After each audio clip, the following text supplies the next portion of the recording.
एक बार महाराज कृष्णदेव राय और तेनालीराम में किसी बात को लेकर कहासुनी हो गई और तेनालीराम रूठकर कहीं चले गए।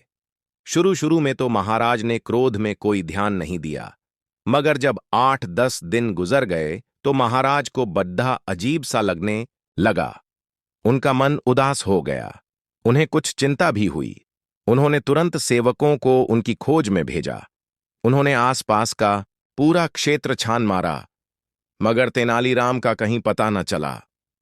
महाराज सोचने लगे कि क्या करें। अचानक उनके मस्तिष्क में एक युक्ति आई। उन्होंने आसपास और दूर दराज के सभी गांवों में मुनादी करा दी कि महाराज अपने राजकीय कुएं का विवाह रचा रहे हैं।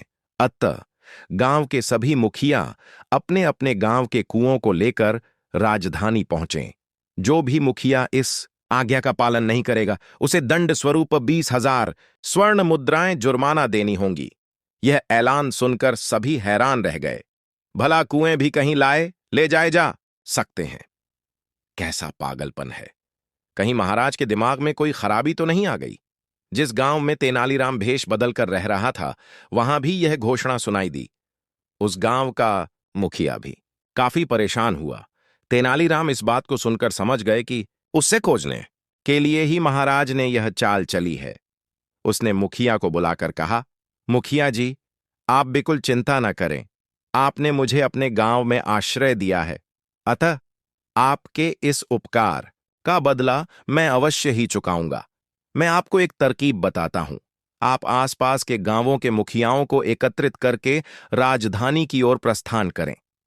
मुखिया ने आसपास के गांवों के 4-5 मुखिया एकत्रित किए और सभी राजधानी की ओर चल दिए। तेनालीराम उनके साथ ही था।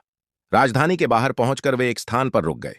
उनमें से एक को तेनालीराम ने मुखिया का संदेश लेकर राज दरबार में भेजा। वह व्यक्ति दरबार में पहुंचा और तेनालीराम के बताए अनुसार बोला, महाराज, हमारे गांव के कुएं विवाह में शामिल होने के लिए राजधानी के बाहर डेरा डाले हुए हैं। आप कृपा करके राजकीय कुएं को उनकी अगवानी के लिए भेजें। महाराज उसकी बात सुनते ही उछल पड़े। उन्हें समझते देर नहीं लगी कि ये तेनालीराम की सूझबूझ है। उन्होंने तुरंत पूछा, सच सच बताओ कि तुम्हें ये युक्ति किसने बताई है? महाराज, कुछ दिन पहले हमारे गांव में एक परदेशी आकर ठहरा है। उसी ने हमें ये तरकीब बताई है। कहाँ है वह? मुखिया जी के साथ राजधानी के बाहर ही ठहरा हुआ है।